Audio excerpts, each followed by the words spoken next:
যে পরিমাণে ঠান্ডা পড়েছে তাতে এরকম একটা স্যুপ হলে কিন্তু মন্দ হয় না।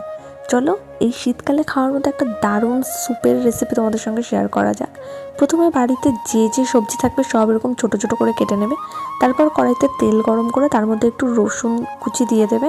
তারপর কেটে রাখা সবজিগুলো দিয়ে সামান্য একটু নুন দিয়ে ভালো করে ভেজে নিতে হবে। সবজিগুলো 50%-এর মতো ভাজা হয়ে গেলে তার মধ্যে দিয়ে দিতে হবে পরিমাণ মতো জল। জলটা একটু ফুটে গেলেই তার মধ্যে দিয়ে দিতে হবে বেশ কিছুটা পাস্তাটা যেই সেদ্ধ হয়ে যাবে তার মধ্যে অল্প একটু সয়া সস দিয়ে দিতে হবে 1 প্যাকেট ম্যাগিটা যতক্ষণ সেদ্ধ হতে লাগবে ততক্ষণ একটা বাটিতে গরম জল নিয়ে এই একটা স্যুপের প্যাকেট আমরা গুলিয়ে নেব। তারপর ম্যাগিটা সেদ্ধ হয়ে যাওয়ার পর স্যুপটাকে ঢেলে দিতে হবে আর উপর থেকে দিয়ে দিতে হবে একটু ধনেপাতা। এই স্যুপটা সত্যি বলছি তোমরা বাড়িতে করে খেও, আমার দারুণ লেগেছে। আমি এটা ফোনে একটা ভিডিও দেখেছিলাম, সেটা দেখে আমিও অ্যাপ্লাই করেছি, দারুণ হয়েছে।